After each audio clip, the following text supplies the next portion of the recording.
하나님 말씀 누가복음 8장 22절로 25절 말씀입니다. 신약성경 104페이지 누가복음 8장 22절로 25절 말씀입니다. 한 절씩 교독하시고 마지막 절은 합독하겠습니다. 하루는 제자들과 함께 배에 오르사 그들에게 이르시되 호수 저편으로 건너가자 하시매 이에 떠나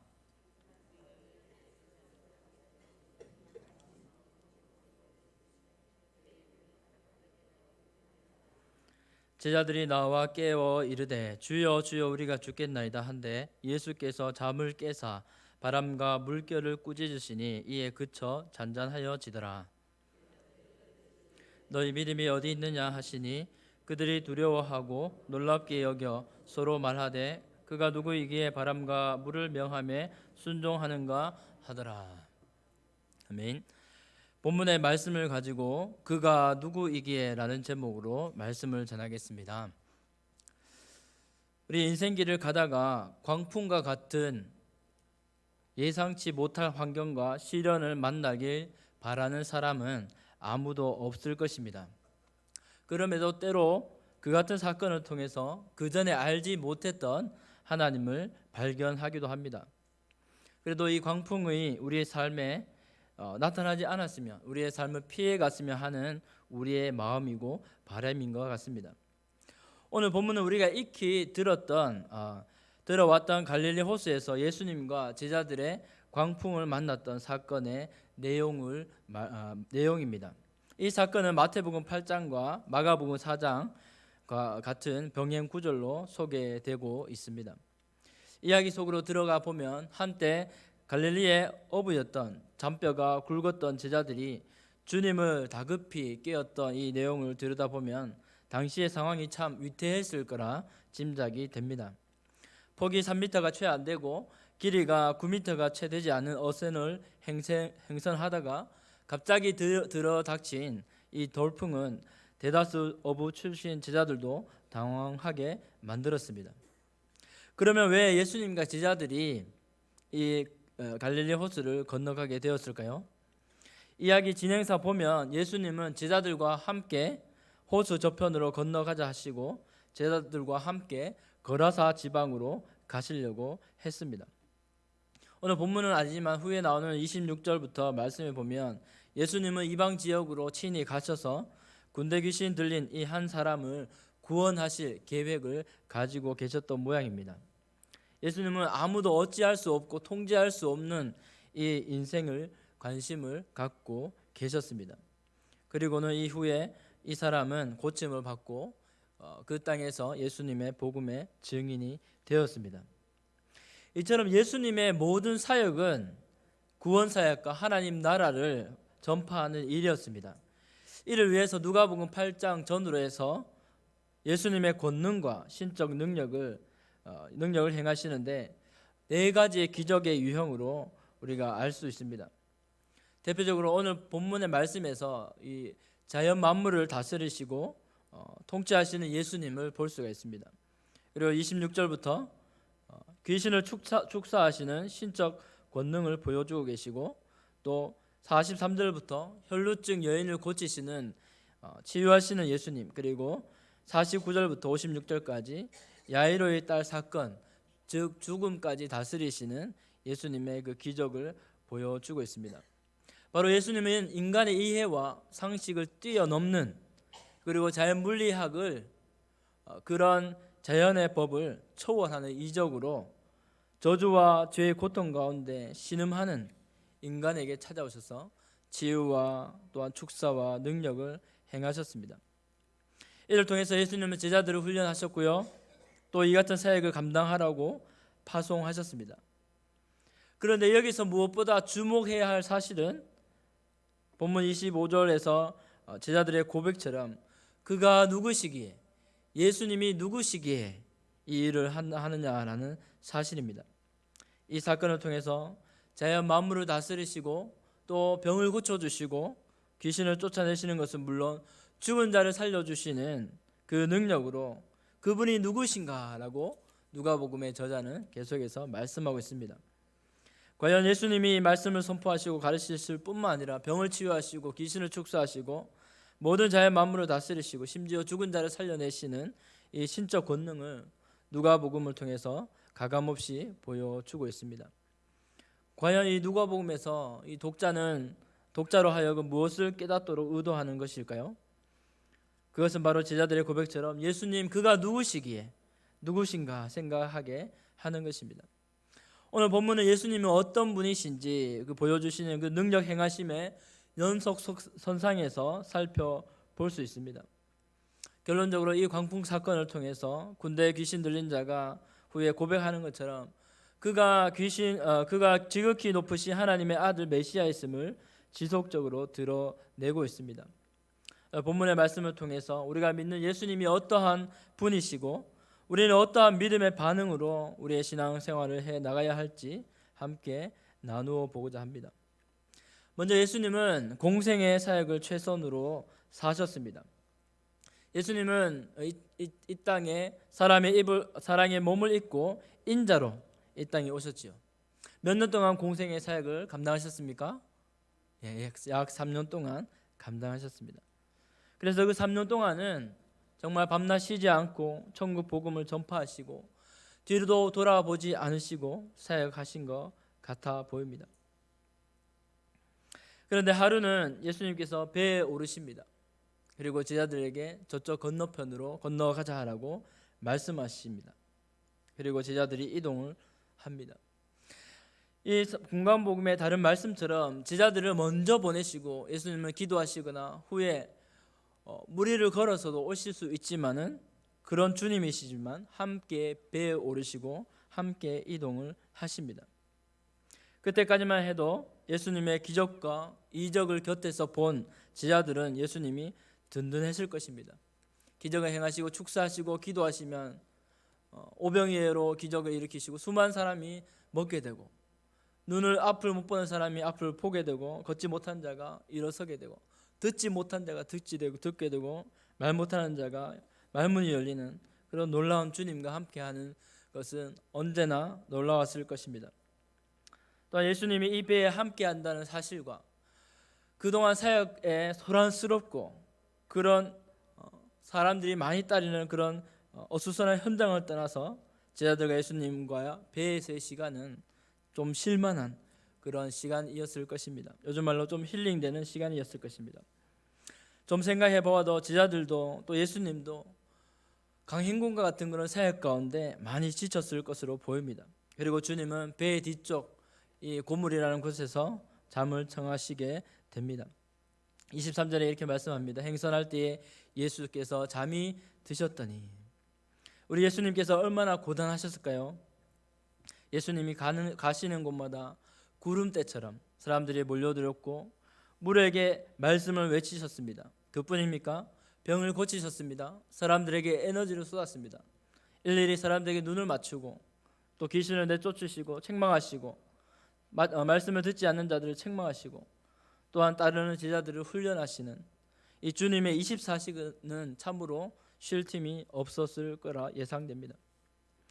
이같이 인성을 가지신 예수님은 최선으로 공생의 사역을 하시고 제자들과 함께 하시며 훈련하셨습니다. 사랑하는 성도 여러분, 우리들도 이제 예수님을 알고 예수님을 믿고 따르고 그분을 믿으며 살아갑니다. 더구나 주님의 몸된 교회를 세우고 하나님의 나라를 위해서 한 목숨을 바치고 애쓰고 복음을 전합니다. 날마다 우리의 모든 삶이 주님을 위한 삶이라고 고백합니다. 누가 보든지 그렇지 않든지 내가 맡은 일이 작다고 여겨지든지 크다고 여겨지든지 주님의 일에 충성하려고 애씁니다. 그 충성의 다짐처럼 우리에게 주어진 삶에 주님과 동행함으로 주의 일에 값지게 쓰임받는 저와 여러분이 되어야 될 줄 믿습니다. 이 땅에서 최선을 다하신 예수님처럼 우리에게 허락하신 밤과 낮의 삶 가운데서 주님의 몸된 교회와 하나님 나라를 위해 확장하는 일에 귀하게 쓰임받으시는 성도님들의 복된 삶이 되시기를 바랍니다. 그렇게 주님과 주님의 멍에를 지고 가는 걸음에 우리 주님께서 고단함을 아시고 우리를 위로해 주실 줄 믿어 의심치 않습니다. 로마서에서 이렇게 말씀하지요. 우리 로마서 12장 10절부터 13절까지인데요. 한 목소리로 같이 읽어보겠습니다. 시작. 형제를 사랑하여 서로 우애하고 존경하기를 서로 먼저 하며 부지런하여 게으르지 말고 열심을 품고 주를 섬기라. 소망 중에 즐거워하며 환난 중에 참으며 기도에 항상 힘쓰며 성도들의 쓸 것을 공급하며 손 대접하기를 힘쓰라.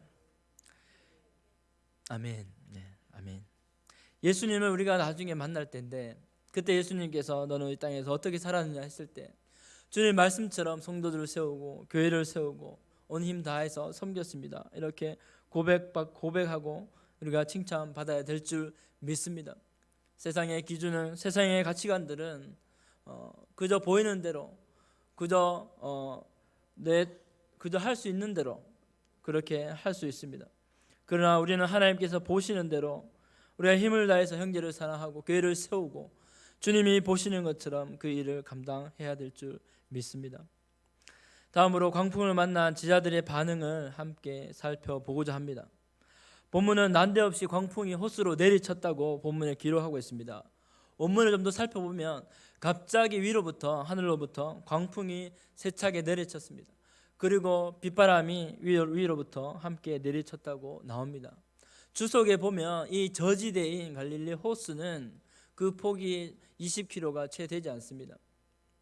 길다란 그런 호수의 모습을 갖고 있는데 그런 여러 가지 지형적인 것 때문에 날씨가 변동이 심하다고 합니다. 어쨌든 아마도 이러한 갑작스러운 풍랑으로 인해서 정상적인 항해가 불가능했을 것입니다. 비바람과 풍랑에 시야도 보이지 않고 제자들의 몸도 가눌 수 없는 상황이었을 것입니다. 아프리카 우간다에 선교를 잠시 다녀온 적이 있습니다. 그곳에서 빅토리아 호수를 건너서 섬 지역에 선교를 하는 그런 미션이 있었는데 폭이 고작 2m, 길이가 한 8m 되는 그런 배를 타고 약 30명이 이동을 했습니다. 조금만 움직이고 몸을 이렇게 갸우뚱하면 배가 움직여서 물이 들어올 것 같은 그런 배였습니다. 그것을 타고 가는데 한순간 잘못하면 이 넓고 넓은 빅토리아 호수에 빠지겠다라고 하는 그런 불안감이 엄습했습니다. 여자분들은 무서워서 남자들이 장난을 치면은 소리를 지르는 그런 일도 있었습니다. 사랑하는 성도 여러분, 이 문제는 이 작은 배, 예수님이 제자들과 함께 타고 가는 이 배가 이 빗바람을 통해서 곧 빠질 수밖에 없는 이 위기 상황에 봉착하게 되었습니다. 이제 작은 배가 침몰하는 것은 시간 문제지요. 넓은 바다 같은 호수에서 이런 배가 이 어려움을 당하는 것, 성난 풍랑에 이렇게 보잘것없이 어려움을 당하게 된 것은 너무나 쉬운 일입니다.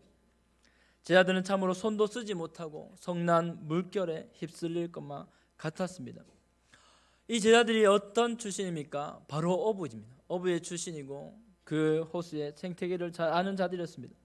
그러나 그 제자들조차도 자신들의 힘으로 능력으로 감당할 수 없는 그런 엄청난 강풍이 몰아닥치고 있었습니다. 그들의 마음이 어땠을까요? 아마도 다 녹아내렸을 것입니다. 그리고 이윽고 주님께 부르짖습니다. 주여, 주여, 우리가 죽겠습니다 라고 소리쳤습니다. 고함을 쳤을 것입니다. 우리 경상도 분들은, 우리 대구 사람들은 보소라고 이렇게 외쳤을 것입니다. 주여, 주여 두 번 부르는 것은 다급한 것을 의미하죠. 원어에 보면 이 주여라고 하는 것은 이 큐리에라고 하는 주여라가 아니라 에피스타타라고 기록하고 있습니다. 마태복음에서는 큐리에라고 하고 또 주님을 이렇게 부르기도 하지만은 이 누가복음에서는 또 다르게 에피스타타라고 해서 어떤 다른 의미의 부름을 하고 있습니다. 다시 말하면 이 에피스타타라고 하는 것은 의미를 보면 예수님께 전적인 신앙 고백은 그런 의미보다는 사나운 풍랑과 비바람을 만난 제자들이 당장에 지금의 현재 자신들의 인도자인 예수님께 다급한 보호를 요청하는 의미의 호칭이라고 볼 수 있습니다. 무슨 말이냐? 예수님을 그저 단순히 자신들의 인도자로 알고 있는 제자들의 외침인 것입니다. 에피스타타. 그렇게 우리가 죽겠습니다라고 예수님께 도움을 요청합니다. 앞도 뒤도 볼 것 없이 이 실존의 부름 앞에서 이 부름에 처한 이 환경에 처한 제자들의 예수님께서는 잠에서 깨시죠. 우리는 여기서 생각해 볼 수 있습니다. 예수님은 참으로 무관심하구나. 제자들을 저렇게 내버려 둘 수 있는가라고 생각할 수 있을 것입니다. 어떻게 예수님께서 피곤하시지만 주무시고만 계시고 있는가? 예수님이 요나와 같이 잠을 깨지 않는 그런 요나가 연상되기도 합니다. 그러나 우리가 좀 더 생각해 보면 예수님께서는 그 같은 풍랑이 풍랑으로 다가오지 않았을 수도 있습니다. 우리 아기들의 요람의 흔들림처럼 그런 자장가처럼 들렸을 수도 있을 거라 저는 한번 생각해 봅니다. 어떠한 거센 풍랑과 악한 상황 속에서도 심지어 죽음 같은 골짜기 가운데서도 온전한 절대적인 평안을 갖고 계시는 예수님이 두려워하실 것이 무엇이 있는가 생각할 수 있는 것입니다. 예수님은 그럼에도 두려워하실 것이 아무것도 없습니다. 제자들이 큰 풍랑과 광풍보다 크신 예수님을 알지 못했기 때문에 그렇게 다급하게 주님을 불렀을 것입니다. 당장 호수에 빠져 모두 생사의 갈림길에 놓일 것 같은 위기감과 위협에 빠져서 두려움을 느꼈을 것입니다. 마태복음에서 보면은 너희가 어찌하여 무서워하느냐 이렇게 표현하고 계십니다. 이제 예수님께서는 곧 깨셔서 바람과 물결을 꾸짖으신다라고 하는 표현이 나옵니다. 말씀에 보면은 바람과 물결을 꾸짖으신다 했는데 어떤 말씀으로 꾸짖으셨다는 내용은 나오지 않습니다. 그러나 곧 결과적으로 풍랑이 시작될 때 갑자기 시작된 것처럼 이제 이내 호수가 잔잔하게 되었다고 기록하고 있습니다. 걷잡을 수 없었던 바람과 물결이 이 풍랑이 주님의 말씀을 듣고 아주 잔잔하게 되었습니다. 우리 8장 24절 본문의 말씀 24절 말씀 한번 같이 한번 큰 목소리로 읽어보시겠습니다. 시작. 제자들이 나와 깨어 이르되 주여 주여 우리가 죽겠나이다 한데 예수께서 잠을 깨사 바람과 물결을 꾸짖으시니 이에 그쳐 잔잔하여 지더라 라고 했습니다. 아멘. 근데 이제는 예수님께서 바람과 물결이 잔잔하자 이제는 믿음이 없는 제자들을 꾸짖으십니다. 그 뉘앙스는 마치 바람과 물결을 꾸짖으셨는데 그보다 더 믿음이 없는 제자들을 더 꾸짖으시고 계십니다. 사랑하는 성도 여러분, 우리가 믿는 주님은 내가 믿는 믿음은 도대체 어떤 분이십니까? 여러분은 그 예수님을 어떻게 알고 계십니까? 바로 이 예수님은 바람과 물결을 명하시는 능력의 주님이신 줄 믿습니다. 우리가 믿는 주님은 바로 예수 그리스도, 그분은 강하고 능하신 주님이십니다. 누가 흉흉한 바다를 휘몰아치는 풍랑과 바람과 파도를 꾸짖을 수가 있다는 말입니까? 누가 저 하늘에 비를 내리고 또 비를 멈추며 또 구름을 지휘하시고 바다를 잔잔케 하실 수 있습니까? 시편 107편에서는 아주 적나라하게 이렇게 표현하고 있습니다. 시편 107편 28절로 31절 말씀입니다. 이에 그들의 고통 때문에 여호와께 부르짖으매 그가 그들의 고통에서 그들을 인도하여 내시고, 우리 29절부터 같이 읽어보겠습니다. 광풍을 고요하게 하사 물결도 잔잔하게 하시는도다.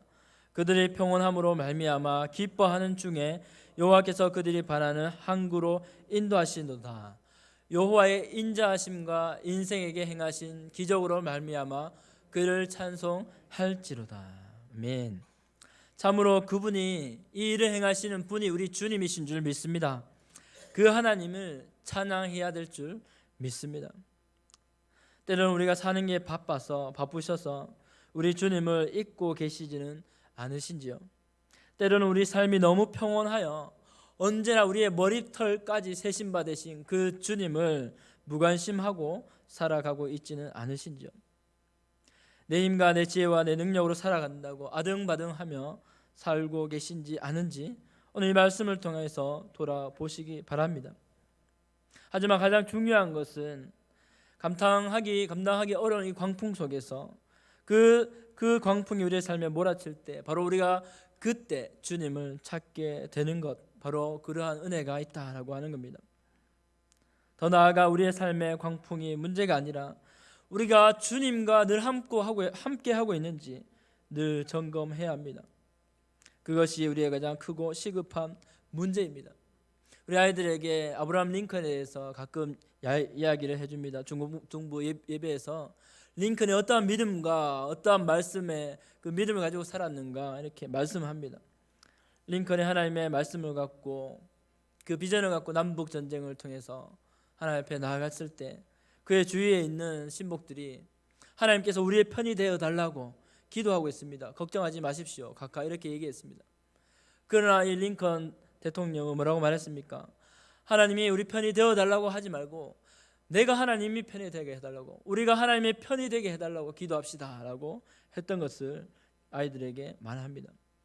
바로 우리의 삶 속에서 어려울 때마다 주님을 찾는 우리의 모습이 있지만은 언제라도 우리가 우리의 믿음으로 주님의 편이 되는 그러한 모습, 그 믿음의 모습으로 우리가 주님 앞에 나아가야 될 줄 믿습니다. 예수님은 그 마음으로 바람과 물결이 아니라 이제 믿음 없는 제자들을 꾸짖으십니다.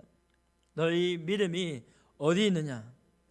마태복음이나 마가복음에서는 너희 믿음이 왜 적느냐라고 이렇게 말씀하고 있습니다. 믿음, 그 급박한 상황 중에서도 주님이 찾으신 것은 믿음이었습니다.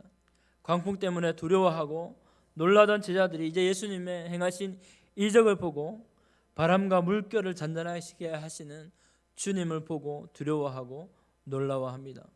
광풍 때문에 무서워하고 놀라던 자들이 주님을 보고 이제 두려워하게 되었습니다. 그분이 누구인가? 그분이 누구인가? 라고 그들이 서로 묻게 되었습니다. 내가 몰랐던 그 주님, 내게 생소한 주님이 되고 있지 않습니까? 우리는 주님을 매일 새롭게 만나게 해달라고 하나님 앞에 나아가야 될 줄 믿습니다. 날마다 믿음의 눈을 들어 주님을 바라볼 수 있도록 영안을 열어달라고 요청해야 합니다. 믿음으로 나아갈 때, 또 주님이 가시는 그 길로 우리가 함께 믿음으로 나아갈 때 아무것도 방해할 수 없음을, 시련이 있더라도 주님과 함께 가면 아무런 문제가 되지 않음을 믿음으로 고백하는 저와 여러분이 되시기 바랍니다. 그가 누구이기에, 그 사람이 누구이기에? 그는 바람과 물이 순종하는 바로 천지를 주관하시는 하나님의 아들 예수 그리스도십니다. 모든 만물이 그에게 순종합니다. 그분을 믿으시기를 바랍니다. 그 주님이 다스리시는 손짓과 말씀의 모든 것이 제자리를 찾고 생명을 얻으며 자라가고 순종합니다. 무엇보다 모든 죄인을 구원하시기 위해 자신의 영광과 보좌를 버리시고 이 땅에 사람의 모습으로 오신 예수님이십니다. 그분이 우리를 위해, 우리의 죄를 인해서 우리가 죄의 종이 되었던 우리를 위해서, 두려움과 사망 아래에 놓여있던 자들을 위해서 이 땅에 오셔서 구원을 베푸셨습니다. 그분이 누구십니까? 우리를 죄와 두려움과 온갖 사단의 거짓과 속임과 죄의 저주에서 구원하실 능력이 있으신 분이십니다. 그분이 바로 우리 믿음의 대상이신 예수 그리스도 우리 주님이신 줄 믿습니다. 아무것도 두려워할 필요가 없습니다. 믿음의 선포와 이러한 말씀으로 담대하게 나아갈 때 구원의 역사가 오늘도 우리의 삶 가운데 일어날 줄 믿습니다. 말씀을 맺겠습니다. 풍랑을 잠잠케 하신 주님이 우리의 삶의 모든 문제도 해결하실 줄 믿습니다. 내가 해결하지 못할 크고 작은 문제를 주님께 맡기시는 모든 성도님들 되시기 바랍니다. 광풍이 몰아칠 때도 두려워하지 말고 놀라지 말고 우리의 문제보다 더 크신 주님을 온전히 의뢰하는 믿음의 모습으로 주님께 영광 돌리는 모든 성도님들 되시기를 주님의 이름으로 축복합니다. 기도하겠습니다. 참 좋으신 하나님 감사합니다. 주님을 의지하는 우리의 삶과 또한 믿음의 고백으로 주님의 말씀으로 살아내는 모든 주님의 하나님의 자녀가 될 수 있도록 역사하여 주시옵소서. 앞이 보이지 않을 때에도 믿음을 선포하는 주의 종도 다 될 수 있도록 주님께서